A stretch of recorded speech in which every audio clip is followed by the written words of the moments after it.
할렐루야. 우리 양옆에 앉아 계신 우리 사랑하는 성도님들을 우리 따뜻한 마음으로 눈빛으로 바라보시면서 이렇게 인사하겠습니다. 사랑합니다. 축복합니다.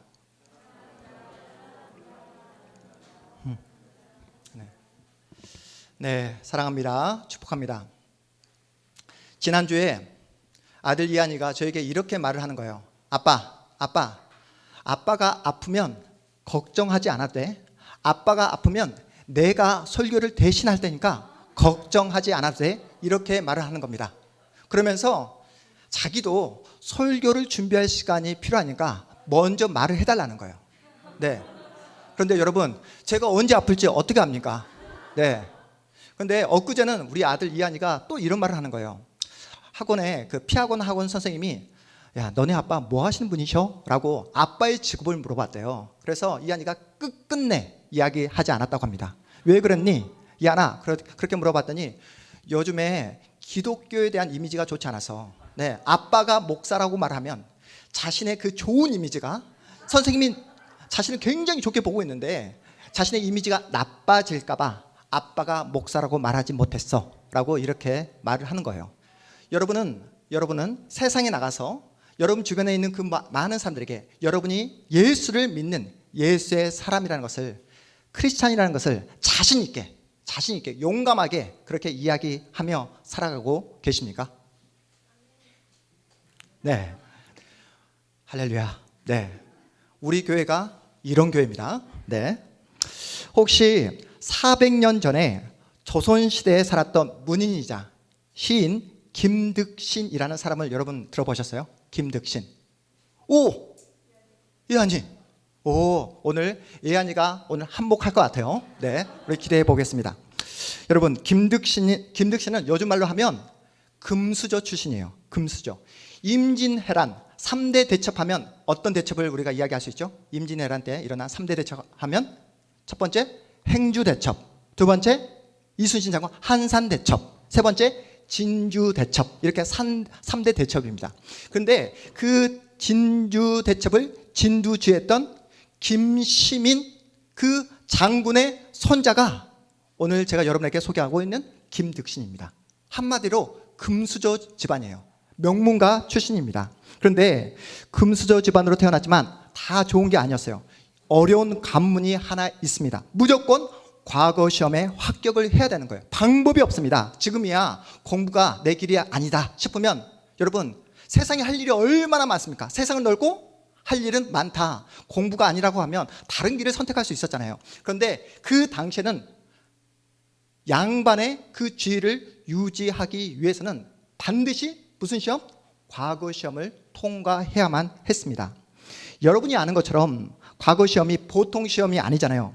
1년마다 보는 시험도 아니고 당시에 3년마다 과거 시험을 보았다고 해요. 3년마다. 그것도 3년마다 그렇게 보는데 합격하는 사람이 33명.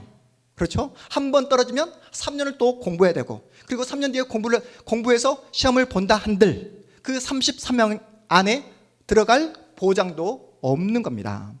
중요한 건 김득신이라는 이 사람의 머리가 너무 나쁜 거예요. 나빠도 이렇게 나쁠 수가 없어요. 방금 읽었던 책의 내용도 전혀 기억하지 못합니다. 어제 우리 주일학교 학생들 우리 성경 말씀 함께 나누는 시간을 가졌잖아요. 그런데 어제 우리 주일학교 학생들 보니까 3번 말씀을 읽으니까 바로 암송을 하더라고요. 김득신이 우리 주일학교 학생들을 보면 엄청나게 부러워했을 것 같습니다. 그만큼 김득신은 머리가 좋지 않았어요. 그래서 집안에서 난리가 난 거예요. 과거 시험을 통과해야지만이 그 가문, 집안을 계속해서 유지해 나갈 수 있는데 머리가 나쁘니까 소망이 보이지 않는 거예요. 그래서 가문에 그 문중에 많은 어르신들이 다 같이 모였습니다. 뭐 때문에? 김득신 이 문제를 어떻게 해결하면 좋을지에 대해서. 그래서 가문회의, 문중회의에서 결정을 내립니다. 어떤 결정을 내렸을까요? 김득신을 가문에서 퇴출시키자, 아웃시키자. 그러면서 새로운 머리 좋은 양자를 우리 집안의 가문의 사람으로 들이자라고 가문에서 결정을 내립니다. 이때 무릎을 꿇고 간곡하게 김득신을 살려달라고, 한 번 더 기회를 달라고 요청했던 사람이 있는데요. 누구일까요? 바로 김득신의 아버지입니다. 아버지가 무릎 꿇고 가문의 어른들에게 한 번만 더 기회를 달라고, 내가 모든 관직을 다 내려놓고 이 아들을 일대일로 끼고 개인가를 시켜서라도 반드시 가문을 일으키겠다, 과거 시험에 합격시키고야 말겠다라고 하면서 그렇게 간곡하게 부탁을 했습니다. 그렇게 기회를 얻어 아버지가 아들 김득신을 개인가를 시작하는 거예요. 10년을 넘게 아버지가 끼고 공부를 시킵니다. 그래서 19살이 되어서 첫 번째로 글을 쏘게 됩니다. 아버지에게 10년 동안 그렇게 열심으로 가르쳐서 김득신이 글을 쏘았는데, 글을 읽어보니까 어땠을까요? 김충광 지사님. 그렇죠. 네, 개판입니다. 개판이에요. 아무리 가르쳐도 머리 나쁜 거는 어떻게 해결해 줄 수 없다는 사실을 아버지가 뼈저리게 느끼게 됩니다. 내가 10년 넘게 끼고 가르쳤는데 여기가 한계인가? 여기까지인가? 라고 하면서 막 마음속에서 열불이 나는 거예요. 그런데 그 모든 열불 나는 그 마음을, 이를 악물고 다시 한번 그 마음을 가다듬고, 득신아, 네가 처음으로 글을 써왔구나.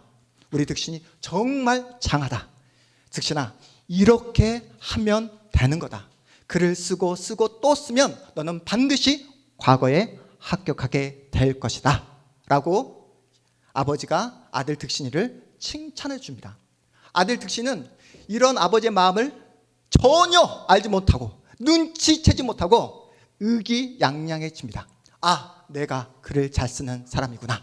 자신감이 붙습니다. 그래서 곧장 과거를 준비하고 과거 시험을 보게 됩니다.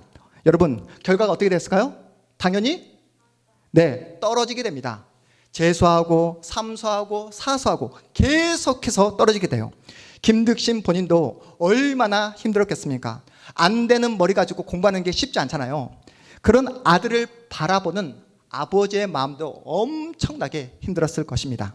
김득신이 내 머리는 왜 이토록 돌머리일까? 라고 자책했다면, 오늘 본문에 등장하는 다윗은 왜 내 인생은 이토록 꼬였을까? 라고 절망을 거듭하면서 사울의 눈을 피해 혼신의 힘을 다해 도망을 치고 있는 상황입니다. 이스라엘 그 어떤 지역도 안전하지 않아요. 사울의 손이 뻗치지 않는 곳이 전혀 없습니다. 그래서 다윗이 어디로 도망을 가려고 마음을 작정하냐면, 우리가 다음 주에 보겠지만 사울의 손이 뻗치지 않는 곳, 어떤 곳일까요? 이스라엘 전역에는 사울의 눈을 피해 도망할 곳이 전혀 없습니다. 그래서 이스라엘의 온수의 나라 블레셋으로 망명을 가겠다고 그렇게 계획을 세웁니다. 그냥 빈손으로 블레셋으로 망명을 가게 되면 블레셋 입장에서 다윗을 그냥 받아주겠습니까? 다윗이 어떤 사람이죠? 블레셋이 그렇게 자랑했던 골리앗을 죽인 자신들의 온수잖아요. 그냥 가게 되면 자신의 목이 달아날 수 있어요. 날아갈 수 있어요. 그래서 명분을 얻고자 그 자신이 죽인 그 골리앗의 칼을 들고 가면 그 블레셋 백성들의 사기를 높여줄 수 있겠다라는 생각 때문에 그 칼을 들고 블레셋으로 넘어가겠다, 그렇게 마음을 세웁니다. 그래서 이 다윗이 그 칼이 어디에 있냐면 높당, 오늘 본문에 배경이 되는 높당 송소에 골리앗의 칼이 안치되어 있었던 거예요. 그래서 자신의 목숨을 보존할 생각으로 높당 송소를 방문하게 됩니다. 다윗은 사울의 눈을 피해 도망치느라 몸과 마음이 지칠 대로 지쳐 있어요. 며칠 동안 전혀 먹지 못했습니다. 죽음의 공포 때문에 잠도 제대로 자지 못했어요. 사울의 눈을 피해 급하게 도망치느라 손에 가진 무기도 하나 없습니다. 한마디로 개털 신세로 높당 성소로 도망을 칩니다. 우리 본문, 우리 1절 말씀 함께 읽어봅니다. 1절입니다. 시작. 다윗이 노베 가서 제사장 아히멜렉에게 이르니 아히멜렉이 떨며 다윗을 영접하여 그에게 이르되 어찌하여 내가 홀로 있고 함께 하는 자가 아무도 없느냐 하니, 다윗의 갑작스러운 그 방문에 제사장 아히멜렉이 지금 어떤 상태입니까? 패닉 상태예요. 두려움에 떨고 있어요. 왜 두려워했을까요? 여러분, 아히멜렉은 지금 현재 그 상황, 사울과 다윗의 그 관계를 어느 정도 눈치를 채고 있습니다. 사울이 어떤 왕인지 이미 알고 있어요. 사울이란 인물은 자신의 어떤 권력에 방해가 되어진다면 아들이라 하더라도 정말로 눈 하나 깜짝하지 않고 그 아들마저도 죽일 수 있는 사람이 바로 사울이다. 그리고 자신에게 어떠한 그 마음에 어려움을 주는 신하가 있다고 한다면 아무리 충성스러운 신하라 할지라도 사울의 광기로 그 모든 신하들을 그렇게 다 죽여버렸던 그 인물이 사울이라는 사실을 알고 있어요. 그래서 두려움에 떨고 있습니다. 무엇보다도 사울은 자신이 지금 섬기고 있는 그 높당, 그 송소에 첩자까지 심어 놓았어요. 사울의 사람. 정보를 수집하기 위해서 첩자를 심어 놨는데 그 사람이 누구냐면 오늘 본문의 7절에 나타나 있습니다. 7절 말씀 함께 읽어봅니다. 시작. 그날에 사울의 신하 한 사람이 여호와 앞에 머물러 있었는데 그는 도액이라 이름하는 에돔 사람이요 사울의 목자장이었더라. 사울이 심어놓은 첩자가 누구라고요? 에돔 사람 도액입니다. 아히멜렉이 다윗과 내통했다는 정보가 사울의 귀에 들어가는 것은 시간 문제라는 거예요. 그 사실을 아히멜렉이 알고 있었기에 두려워 떨면서 이렇게 다윗에게 묻고 있습니다. 어찌하여 네가 홀로 있고 함께하는 자가 아무도 없느냐? 이 물음에 다윗이 이렇게 답합니다. 본문 2절 시작. 다윗이 제사장 아히멜렉에게 이르되 왕이 내게 이를 명령하고 이르시기를 내가 너를 보내는 것과 내게 명령하는 일은 아무것도 사람에게 알리지 말라 하시기로 내가 나의 소년들을 이러이러한 곳으로 오라고 말하였나이다. 다윗은 사울 왕의 비밀 임무, 특별 임무를 띠고 지금 수행 중이라고 말하고 있어요. 그래서 누구에게도 이 작전에 대해서는 발설하지 말아야 된다고 이렇게 이야기합니다. 나와 함께한 부하들은 이미 약속된 장소에서 그렇게 만나기로 그렇게 되어 있다라고 이렇게 이야기하고 있어요. 하지만 다윗이 지금 말하고 있는 그 모든 말들은 다 뭐다? 거짓말입니다. 아무리 비밀 작전이라 하더라도 혼자 다니는 게 여러분 말이 됩니까?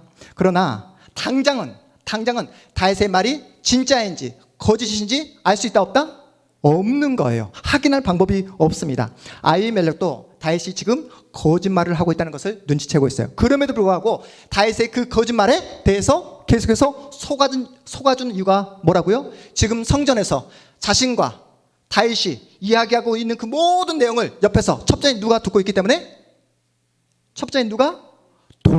도액이 다 듣고 있기 때문에 다윗에게 속아주는 거예요. 아히멜렉은 사울 왕의 특별 작전을 수행하고 있는 다윗을 돕는 것으로 그렇게 위장을 하고 있습니다.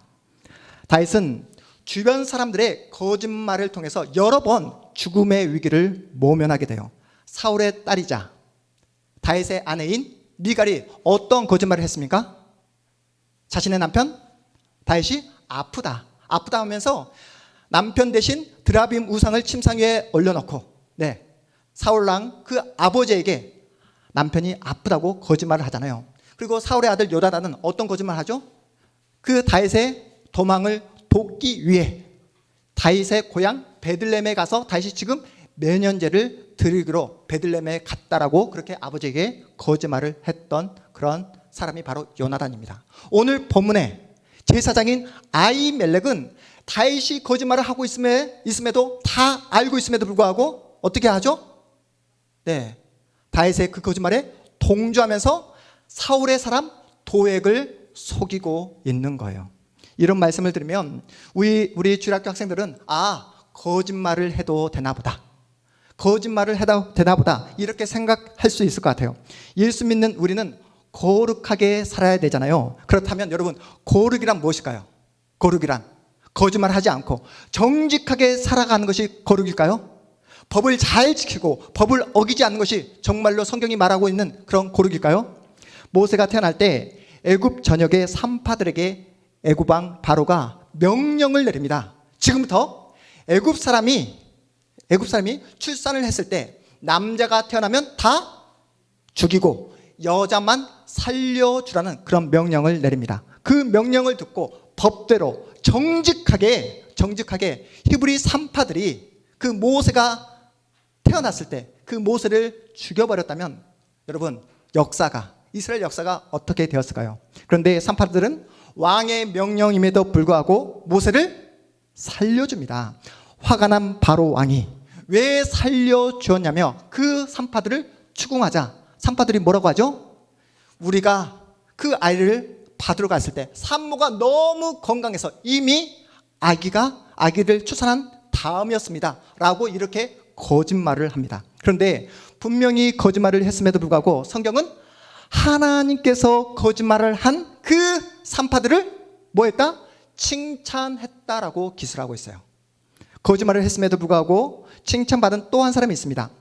여리고성에 살았던 기생 라합이에요. 요소가 파견한 스파이 둘을 숨겨줍니다.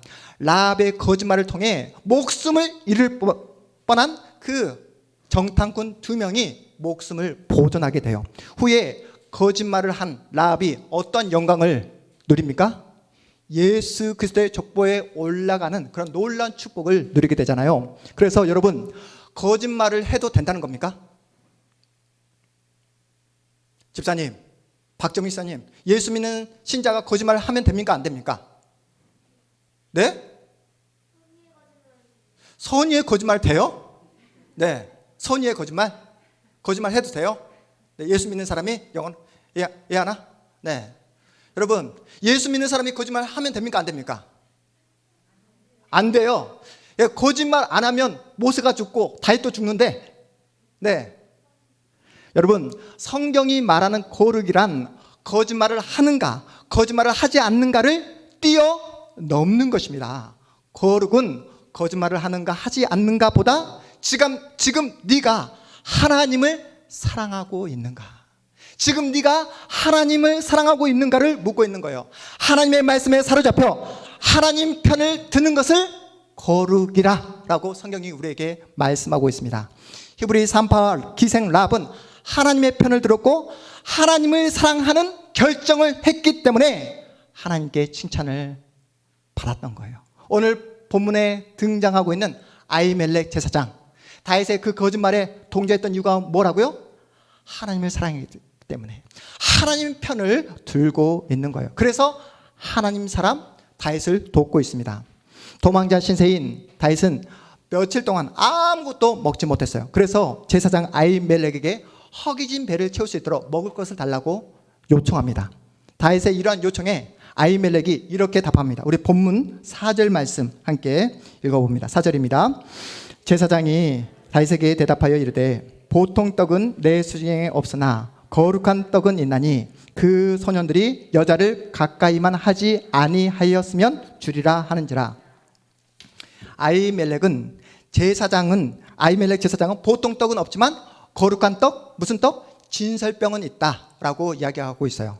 거룩한 떡, 여기서 말하는 거룩한 떡은 이제 진설병을 말하는데, 진설병이란 성소에 올려지는 12덩이의 떡을 말합니다. 12덩이 떡. 여러분, 12덩이 떡 하니까 여러분 딱 예상이 되시죠? 무엇을 상징할까요? 이스라엘의 12지파를 상징을 하는 거예요. 12덩이 떡을 하나님께 바치는 것은 이스라엘 12지파 전체가 하나님 앞에 드려져야 한다는 그런 의미입니다. 성소에 드려진 이 진설병은 하나님께 제사상을 차려서 하나님을 향해 봉양하는 그런 봉양의 의미가 아니라 반대로 이스라엘 12지파를 먹이시고 입히시고 지키시고 보호하시는 분은 누구시다? 하나님이라는 사실을 기억하라고 이렇게 진설병을 매주 안식일마다 올릴 것을 명령한 거예요. 이해가 되시죠? 그런데 이 진설병은 누구만 먹을 수 있다? 누구만 먹을 수 있다? 거룩한 떡이기 때문에 제사장만 먹을 수 있는 거예요. 그런데 그 제사장만 먹을 수 있는 거룩한 그 떡 진설병을 제사장 아히멜렉은 다윗에게 건네줍니다. 이 본문을 그대로 신약에서 우리 예수님께서 인용하는 말씀이 있어요. 우리 마태복음 12장 우리 1절에서 8절 말씀 한번 찾아가 보도록 하겠습니다. 여러분, 오늘 말씀은 표시해 두시고 다시 돌아올 거니까 마태복음 12장 신약성경 마태복음 12장 1절에서 8절 신약성경 18면에 있습니다.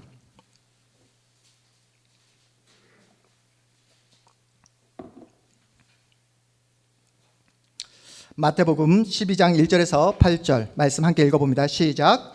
그때에 예수께서 안식일에 밀밭 사이로 가실새 제자들이 시장하여 이삭을 잘라 먹으니 바리새인들이 보고 예수께 말하되 보시오 당신의 제자들이 안식일에 하지 못할 일을 하나이다.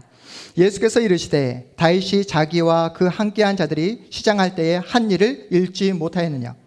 그가 하나님의 전에 들어가서 제사장 외에는 자기나 그 함께한 자들이 먹어서는 안 되는, 또 안식일에 제사장들이 성전 안에서 안식일을 범하여도 죄가 없음을 너희가 율법에서 읽지 못하였느냐. 내가 너에게 이르노니 성전보다 더 큰 이가 여기 있느니라. 나는 자비를 원하고 제사를 원하지 아니하노라 하신 뜻을 너희가 알았더라면 무죄한 자를 정죄하지 아니하였으리라. 인자는 안식일의 주인이니라 하시니라. 아멘. 본문의 배경이 이렇습니다. 예수님의 제자들이 배가 많이 고팠어요. 때마침 밀밭 사이를 걷게 됩니다. 제자들은 허기를 달래기 위해서 이삭을 잘라 먹습니다. 그런데 하필이면 그날이 어떤 날이다? 안식일이었고 제자들이 안식일을 범하는 것을 때마침 누가 목격을 하게 되죠? 바리새인들이 목격을 하게 됩니다. 그래서 바리새인들이 예수께 나와서 제자들을 소송하는 장면이에요. 그런데 여러분이 이 장면을 주목해서 보셔야 할 것은 뭐냐면 예수님의 반응입니다. 예수님의 반응, 7절 말씀, 예수님의 반응 읽어봅니다. 시작. 나는 자비를 원하고 제사를 원하지 아니하노라 하신 뜻을 너희가 알았더라면 무죄한 자를 정죄하지 아니하였으리라. 예수님께서는 바리새인들의 그 소송에 대해서 적극적으로 자신의 제자들은 죄가 없다고 이렇게 선포하십니다. 선언하십니다.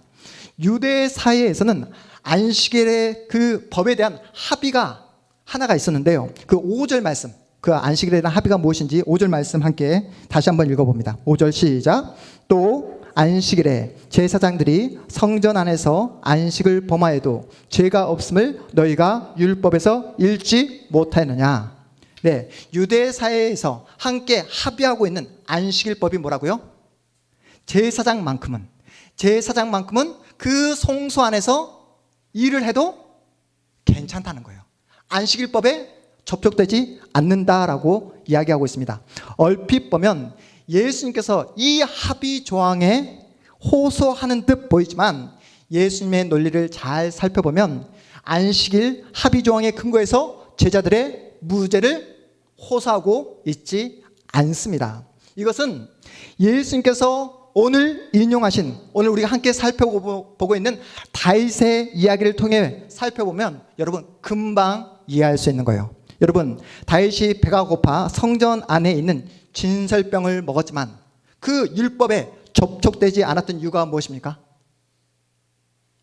다윗이 제사장만 먹을 수 있는 그 거룩한 떡 진설병을 먹었음에도 불구하고 그 율법에 접촉되지 않았던 이유가 뭐라고요? 여러분, 다윗이 제사장이었습니까? 제사장 아니잖아요. 그럼에도 불구하고 진설병을 먹었지만 이 율법 조항에 접촉되지 않았던 그 이유가 뭐라고요? 예수님이 뭐라고 말씀하고 있습니까? 다윗은 성전 안에 있었기 때문이라고 예수님께서 말씀하고 있어요. 다윗이 어디에 있었다고요? 성전 안에. 핵심이 무엇입니까? 벌어진 그 일이 성전 안에서 이루어졌는가? 성전 밖에서 이루어졌는가? 여기가 핵심이라는 거예요. 그러면서 예수님께서 자신을 가리켜 뭐라고 선포하십니까? 내가 곧 안식일의 주인이다 라고 말씀하고 있습니다. 네. 예수님이 안식일의 주인, 성전 대신 예수님 안에 있기 때문에 제자들은 죄가 없다라고 적극적으로 제자들의 무죄함을 변호하고 있는 거예요. 여러분, 다시 이제 본문으로 돌아와서 아히멜렉은 자비를 원하고 제사를 원하지 않는 하나님의 뜻에 따라 율법보다 더 큰 하나님의 사랑, 어떤 사랑? 헤세드의 사랑에 근거해서 다윗에게 진설병을 건네줍니다. 다윗이 거짓말을 하고 있다는 사실을 알고 있음에도 불구하고 하나님 편을 들면서 그렇게 다윗을 돕고 있는 거예요. 다윗은 허기진 배를 채운 다음 자신이 돕 땅에 있는 그 성소를 찾은 진짜 이유에 대해서 이제야 밝힙니다. 우리 본문 다시 돌아가서 8절 말씀, 우리 사무엘상 21장 8절 말씀, 진짜 이유, 성소를 찾은 진짜 이유에 대해서 밝히는데요. 8절 말씀 함께 읽습니다. 시작. 다윗이 아히멜렉에게 이르되 여기 당신의 수중에 창이나 칼이 없나이까? 왕의 일이 급함으로 내가 내 칼과 무기를 가지지 못하였나이다 하니, 다윗은 사울 왕으로부터 받은 그 임무가 너무나 급박해서, 너무나 특별해서, 너무나 비밀 그 임무라서 아무런 무기도 손에 지니지 못하고 이렇게 오게 되었다라고 이야기하고 있어요. 그러면서 다윗이 노업 땅을 찾은 그 이유를 이 본문에서 밝히고 있습니다. 제사장에게 혹시 칼이나 무기가 있는지 묻고 있는 거예요. 다윗이 노업 땅 성소를 찾은 근본적인 이유가 뭐라고요? 여러분, 배고픔을, 허기를 달리기 위해서입니까? 진짜 이유가 무엇이죠? 아까 말씀드렸죠? 블레셋에 가기 위해, 명분을 찾기 위해서 이 노업 땅 성소를 찾은 거라고 말씀드렸잖아요. 이 노업 땅 성소에 누구의 칼이 안치되어 있다고요? 그렇죠. 자신이 죽인 골리앗의 칼이 안치되었기 때문에 그 골리앗의 칼을 가지러 이 노업 땅 성소를 방문한 것입니다. 그래서 아히멜렉에게 이렇게 말을 하는 거예요. 우리 9절 말씀도 읽어봅니다. 9절 시작. 제사장이 이르되 네가 엘라 골짜기에서 죽인 블레셋 사람 골리앗의 칼이 보자기에 쌓여 에봇 뒤에 있으니 네가 그것을 가지려거든 가지라. 여기는 그것밖에 다른 것이 없느니라 하는지라. 다윗이 이르되 그 같은 것이 또 없나니 내게 주소서 하더라. 아히멜렉 제사장은 그 다윗의 질문에, 다윗의 그 어떤 요구에 맞장구를 쳐줍니다. 다윗, 네가 엘라 골짜기에서 죽인 누구의 칼이 있다? 골리앗의 칼이 있다라고 이야기하는 거예요. 이 말은 들은 다윗이 이르되 그 같은 것이 없나니 내게 주소서라고 요청하고 있는 거예요. 아무것도 손에 쥔 것 없는 다윗이 골리앗 칼로 무장을 하게 됩니다. 개털 인생이라 생각했는데, 가련한 신세라 생각하며 한탄했는데 골리앗의 그 칼을 손에 쥐게 되었을 때 그 다윗의 마음 가운데 어떤 마음이 생기게 되었을까요? 여러분, 다윗이 골리앗과 싸울 때 자신의 능력과 인간적인 계산으로 승리를 거뒀습니까? 자신의 능력과 자신의 지혜로 승리를 맛보게 되었습니까? 철저하게 하나님의 능력으로, 철저하게 하나님의 은혜로 승리를 거두게 되었다는 것을, 승리를 쟁취하게 되었다는 것을 다른 그 사람이 아니라 다윗 본인이 더 잘 알고 있습니다. 골리앗의 칼을 손에 쥐는 순간 그 당시 하나님께서 자신에게 주셨던 그 마음이 생각이 나는 거예요. 그 믿음이 다시 한번 다윗의 마음을 뜨겁게 하자 어떤 고백이었냐면, 여러분 잘 보십시오. 너는 칼과 창과 단창으로 내게 나아오느냐? 나는 만군의 여호와 이름 곧 네가 모욕하는 이스라엘 군대의 하나님의 이름으로 내게 나아가노라. 여러분 기억하고 계시죠? 그러면서 여호와의 구원하심이 칼과 창에 있지 아니함을 이 무리에게 알게 하리라. 전쟁은 누구에게 속한 것인즉? 전쟁은 여호와께 속한 것인즉 그가 너희를 우리 손에서 넘기시리라. 그가 우리를 구원하시리라. 이렇게 외쳤던 그 다윗의 그 믿음의 고백을 골리앗의 그 칼을 쥐는 순간 마음 가운데 기억나게 되는 거예요. 이 믿음의 고백을 통해서 나갔던 이 믿음의 기억이 되살아나자 지금 개털인 자신의 모습에 더 이상 실망하지 않습니다. 더 이상 절망하지 않게 되는 거예요. 내 인생은 왜 이토록 꼬였을까? 그렇게 한탄하는 그 자리에서 벗어나게 됩니다. 스스로 자기 한계를 짚고 절망하는 자리에서 일어나게 되는 거예요. 골리앗의 그 칼을 손에 쥐는 그 순간 죽고 사는 문제는 누구의 손에 달려있다? 죽고 사는 문제는 하나님 손에, 여호와 하나님 손에 달려있다는 것을 다시 한번 철저하게 깨닫게 됩니다. 막막하고 두렵고 언제 끝날지 모르는 자신의 이 고난의 길도 하나님께서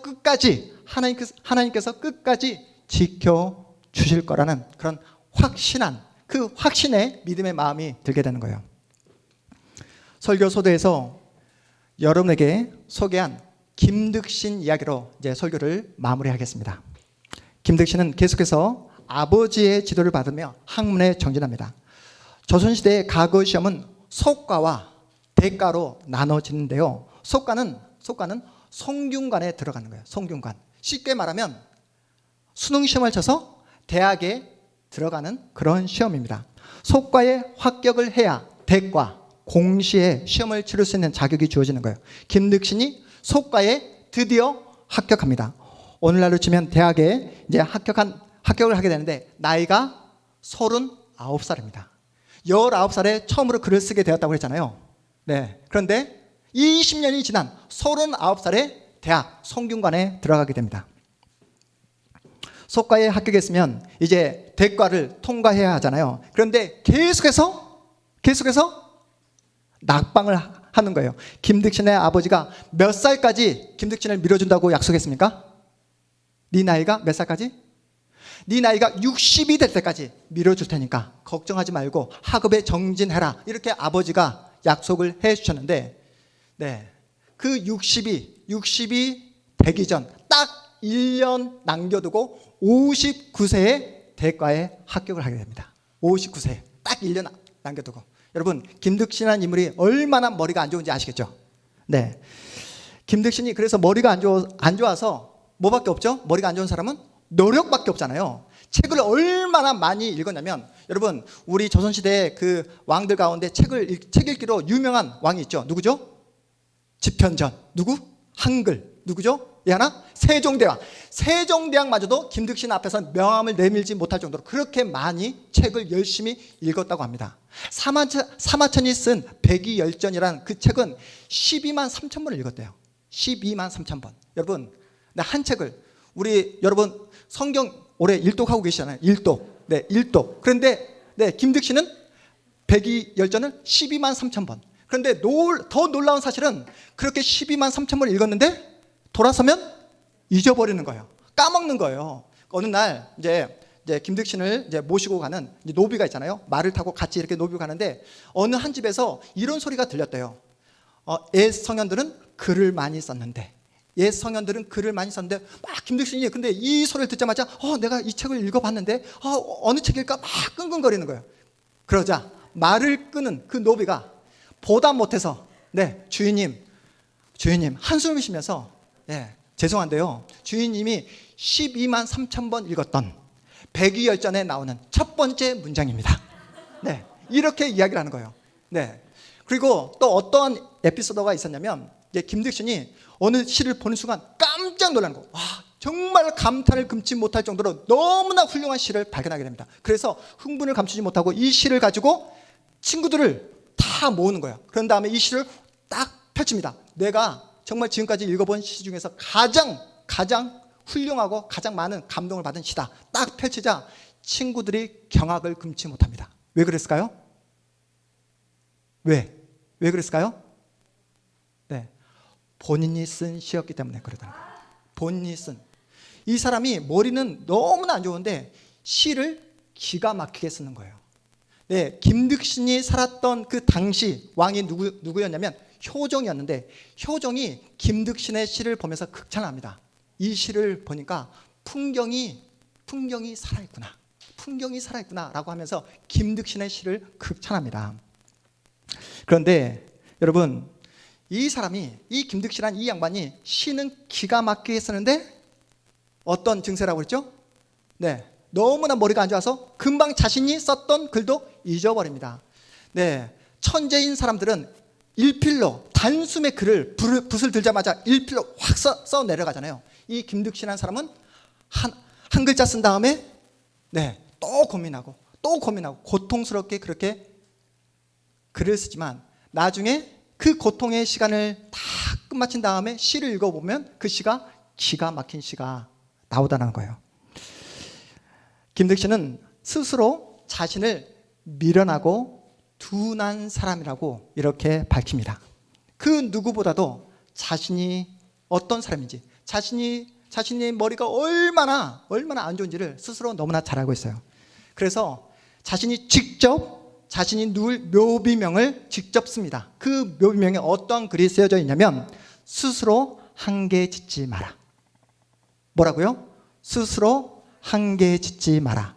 무언가 부족하다 싶으면 한 가지의 정성을 쏟으라. 이렇게 자신의 묘비명에 자신이 직접 글을 남겼습니다. 저는 우리 사랑하는 우리 동탄 한마음교회 성도님들이 스스로 한계를 짓는 그런 어리석은 신자가 되지 않았으면 좋겠습니다.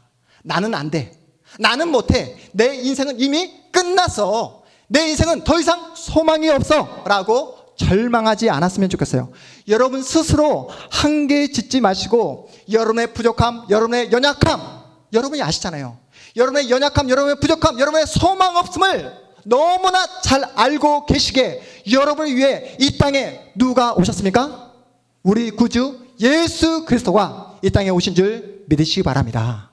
내가 연약하기에, 내가 부족하기에 여러분의 온 마음을 누구에게 쏟자고요? 우리 예수님께 쏟아보자고요.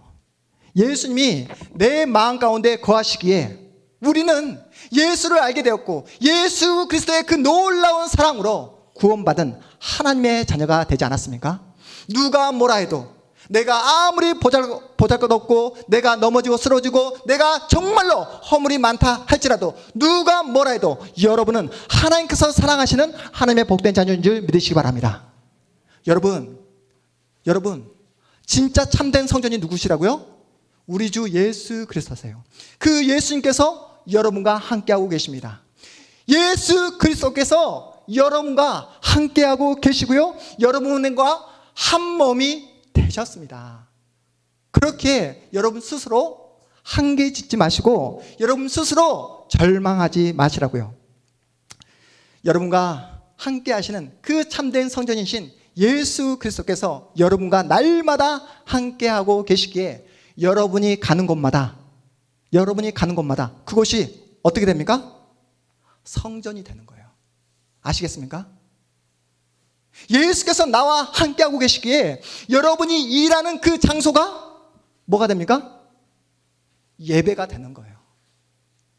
날마다 예수 그리스도와 함께하고 있기에 여러분이 마음을 다해서 힘을 다해서 목숨을 다해서 그 예수 그리스도를 사랑하고 말씀에 따라 순종할 때에 여러분이 그 있는 그곳에 하나님의 임재, 하나님의 나라가 임하게 되는 줄 믿으시기 바랍니다.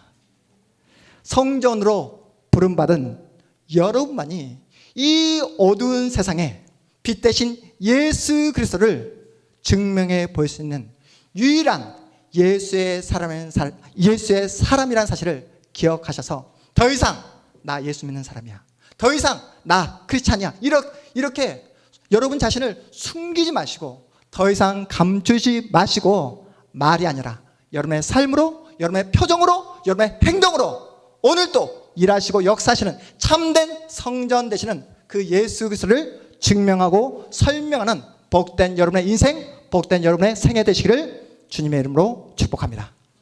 우리 모두 자리에서 일어나겠습니다.